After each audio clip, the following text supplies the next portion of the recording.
So now we will just install CodeBlocks IDE into your systems. Okay, so just type CodeBlocks in the Google and it will open, okay, a page that says CodeBlock IDE.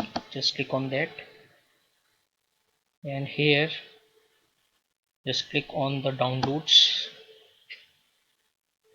On the left hand side you can see binaries. Just click on that, and depending upon your operating system, okay, just choose the binary.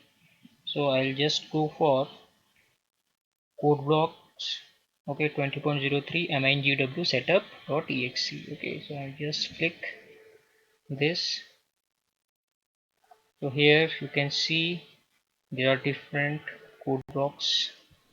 Okay, so what I'll do, I'll just download CodeBlocks Windows 64-bit including compiler. Okay, so I have to download the CodeBlocks that contains the compiler.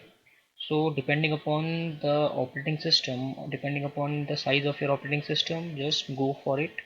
So my operating system is of 64 bits, so I'll just download this 64-bit CodeBlocks. Okay, so there is, okay, there is 32-bit Windows CodeBlocks also. So if your window is of 32 bits, then you can just go for it.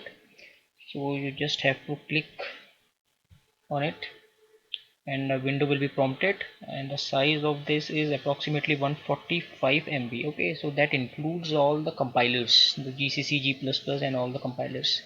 So I am not going to just download this because I am having this CodeBlocks installed in my system. So I'll just show you, okay, that how it looks. So after installing the CodeBlocks, it will look like this. So what you have to do, you have to just go to the file option, select new, and just you have to select the empty file. Okay, so now we'll just start coding. So we'll just create a first demo program.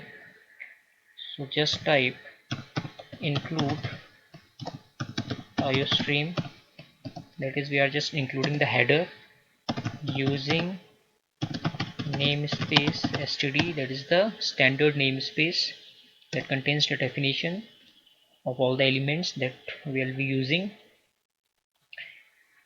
Int main, that is the starting point, and here we have to just write cout, that is the standard console output, hello C++. So this is a small program. Okay, and again I just write cout endl and cout hi, return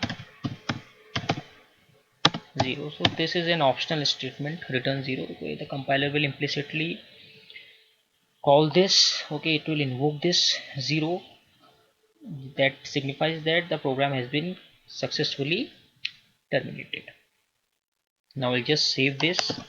Okay, so before saving you have to just remember one thing, that all the C++ programs will be saved by an extension, that is .cpp extension. Okay, so I'm just saving this as demo.cpp.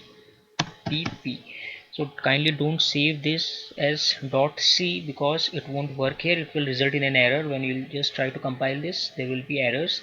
So just save it with .cpp extension, that is the C++ extension. So I'm just saving it. So then you have to just you have to compile, or you have to just build your program. So this is the option for building, just click on it. So now the process is, okay, your program is building or it is compiling. The object code is in a state of creation. So as my system is a bit slow, so it's taking some time, so let's wait. Now here you can see that build has finished and there are no errors and no warnings, 0 errors and 0 warnings. Okay, so it took 18 seconds, and this is a very large time. Now we'll just run it. Okay, so we'll just try to execute it. So after the execution, you have just seen that it has printed hello C++, and after space it has printed hi. Okay, so this ENDL, that is this new line, has successfully worked here. So this is the output of this demo program. Okay, so I hope it is now clear to you. So just try to create some more programs like that. This is the simple syntax that you have to remember, and all your programs will be in a working state. So just follow the proper naming conventions and the proper saving conventions of a C++ program with the help of .cpp extension. Thanks.